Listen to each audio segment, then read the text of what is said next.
All right, let's do another math problem. This one I went over with a student recently. And I'm going to set it up the way that you would set it up, but I'm going to show you some ways to do the calculations more quickly. So let's read the question. Assume that helium behaves as an ideal gas. That right there should signal to you that we're going to likely use the ideal gas law. What is the estimated density of 1 gram of helium gas at a temperature of 27 C and a pressure of 3 atm? Use R is equal to 0.0821 liters times atm per mole Kelvin. So what we want to start off with is taking an inventory of what we're given. We're given the mass of the helium gas, and that's 1 gram. We are given a temperature of 27 degrees Celsius. We're given a pressure of 3 atm.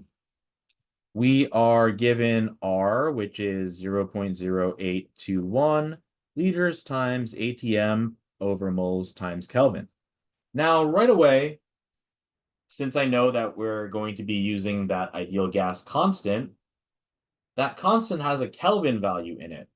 So right away, we want to accommodate that. So we want our temperature to be in Kelvin. So, the conversion would be to take the value that's in Celsius and to add 273 to it.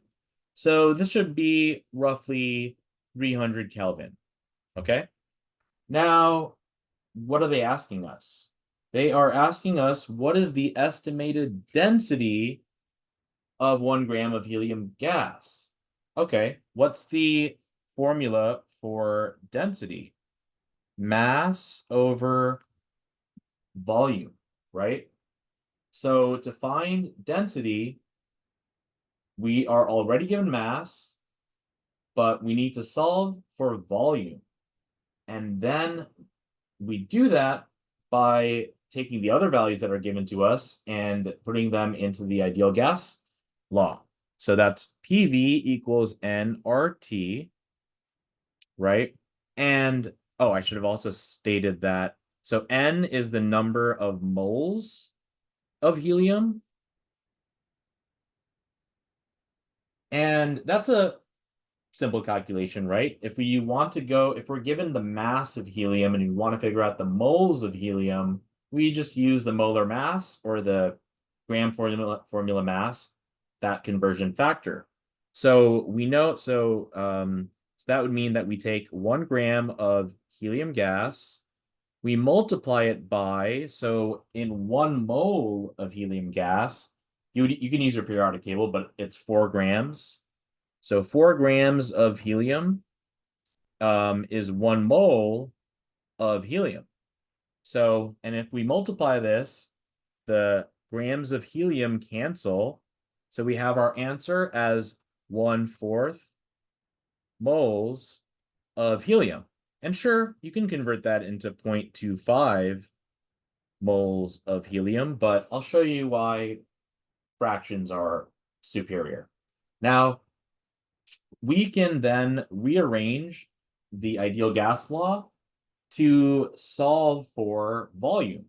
And we can do that by dividing both sides by pressure. So we would get volume is equal to nRT over the pressure. Now, let's start to plug these values in.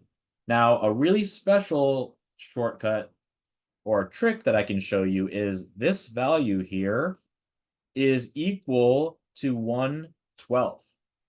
Now, I recommend memorizing certain decimal values as fractions, and this is a perfect example. So let's incorporate that into the calculation that we're going to do.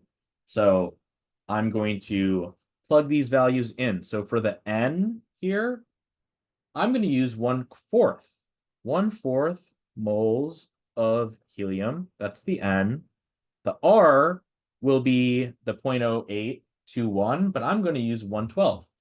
1/12 liters times atm over moles times Kelvin.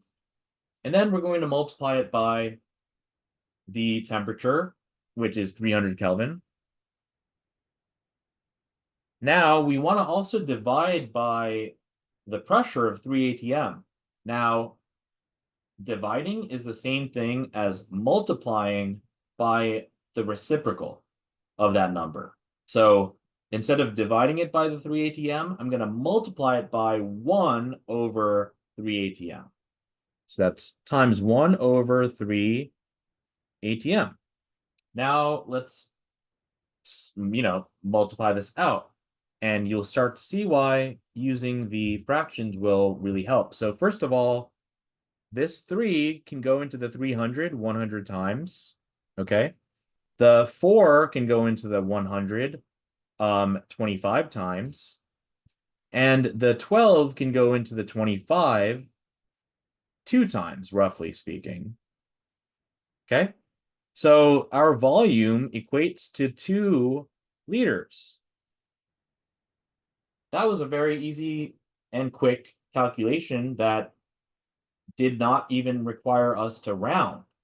So we have our value as 2 liters. Now, to find the density, right, we would divide our mass by the volume, right? Now, the answer choices, all have units of grams per milliliter. So I need to turn this 2 liters into however many milliliters it is, right? And that should be 2,000 milliliters, which in scientific notation would be 2 times 10 to the third power milliliters. So let's now plug it into this density equation. 1 gram over 2 times 10 to the 3 milliliters. Now, when we're dividing here, what I like to do is I like to just put that 1 or write the 1 as 1 times 10 to the 0. That way I can subtract the exponents easier, over 2 times 10 to the third power. So the 1 over 2, it becomes 1 over 2 times, and the exponents, when you divide numbers with exponents, you subtract the exponent. So 0 minus 3 is -3. So times -3. So 1/2 is 0.5 times, and then it'll be times 10 to the -3. And our answer choices have like that number in front, which is, by the way, called a mantissa. That number is usually in scientific notation would be between 1 and 10. So we don't want the 0.5, we want to turn it into 5. So what I say in my head, just to not mess this up, is left add, right subtract. And vice versa, if I did left subtract, right add. So the left, since I'm turning it from a 0.5 to a 5, I'm adding.